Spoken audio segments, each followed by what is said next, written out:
আসসালামু আলাইকুম viewers, welcome to momos kitchen. আবারও চলে এলাম নতুন একটি রেসিপি নিয়ে। আমার আজকের রেসিপিতে থাকছে সহজ এবং মজাদার নতুন আলু দিয়ে ডিম রান্না। যখন মাছ মাংস কিছুই খেতে ইচ্ছে করবে না, তখন কিন্তু আপনারা চাইলে এই রান্নাটি করে নিতে পারেন, যা মাংসের স্বাদকেও হার মানাবে। আজকের রেসিপির জন্য এখানে আমি 7টি ডিমকে সিদ্ধ করে নিয়েছি আর ডিমটাকে একটু চিড়ে নিয়েছি। এখানে আমি কিছু আলুকে খোসা ছাড়িয়ে ধুয়ে পরিষ্কার করে নিয়েছি। আর প্রথমে চুলায় একটি প্যান বসে এর মধ্যে দিয়ে দিলাম কিছুটা তেল, আর এর মধ্যে দিয়ে দিলাম সামান্য একটু লবণ আর হলুদের গুঁড়ো দিয়ে আমি ডিমগুলোকে ভেজে নিচ্ছি। ডিমগুলো যখন লালচে রঙের হয়ে যাবে তখন আমি ডিমগুলোকে তুলে নিচ্ছি। ডিমগুলো তুলে নেওয়া হয়ে গেলে এখন আমি একই প্যানের মধ্যে দিয়ে দিলাম আলুগুলোকেও উল্টে পাল্টে ভেজে নিলাম। এখন আমি তুলে নিচ্ছি। আর একই প্যানের মধ্যে দিয়ে দিলাম বড় সাইজের দুটো পেঁয়াজ কুচি। পেঁয়াজগুলো ভেজে নিতে নিতে একটি মশলার পেস্ট তৈরি করে নিচ্ছি।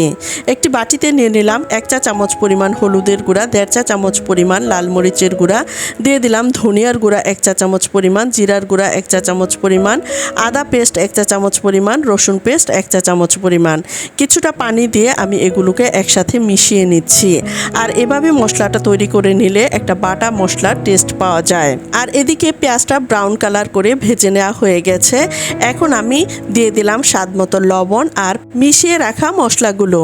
আর এখন আমি পেঁয়াজের সাথে এগুলোকে একসাথে মিশিয়ে নিচ্ছি। মশলাটাকে কিছুক্ষণ ভেজে নেওয়ার পর যখন এর পানিটা শুকিয়ে যাবে তখন আমি এর মধ্যে দিয়ে দিচ্ছি একটি টমেটোর সাথে আরও একটু পানি দিয়ে আমি এই মশলাটাকে কষিয়ে নিচ্ছি। রান্নাটা টেস্ট হওয়ার জন্য মশলাটা কষিয়ে নেওয়া খুবই ইম্পর্টেন্ট। এখন আমি আগে থেকে ভেজে রাখা আলুগুলো এর মধ্যে দিয়ে ঢাকনা দিয়ে ঢেকে কিছুক্ষণ সময়ের জন্য কষিয়ে নিচ্ছি।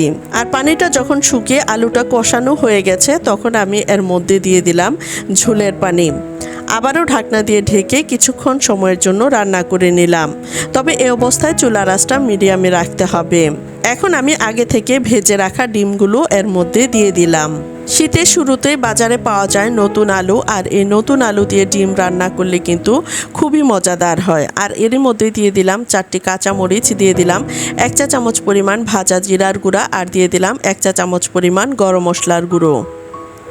আবারও আমি নেড়ে চেড়ে মিশিয়ে নিলাম, ঢাকনা দিয়ে ঢেকে দিলাম। বেশ কিছুটা সময় ধরে আমি রান্না করে নিলাম।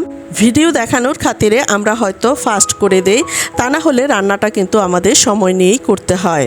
আর এর মধ্যে আমার আলুটাও খুব ভালোভাবে সিদ্ধ হয়ে গেছে। রান্নার একেবারেই শেষ প্রান্তে চলে এসেছি। এখন আমি এর মধ্যে কিছুটা ধনিয়া পাতা কুচি দিয়ে দিলাম আর ঢাকনা দিয়ে ঢেকে চুলার জালটা বন্ধ করে দিলাম। দেখুন আমার রান্নার ফাইনাল লুক। সহজ এবং মজাদার নতুন আলু দিয়ে ডিম রান্না। আশা করছি আমার আজকের এই ভিডিওটি আপনাদের অনেক বেশি ভালো লেগেছে। ভিডিওটি ভালো লাগলে চ্যানেলটি সাবস্ক্রাইব করে পাশে থাকবেন। আবারও দেখা হবে নতুন কোনো ভিডিওতে। আজ এ পর্যন্তই। আল্লাহ হাফেজ।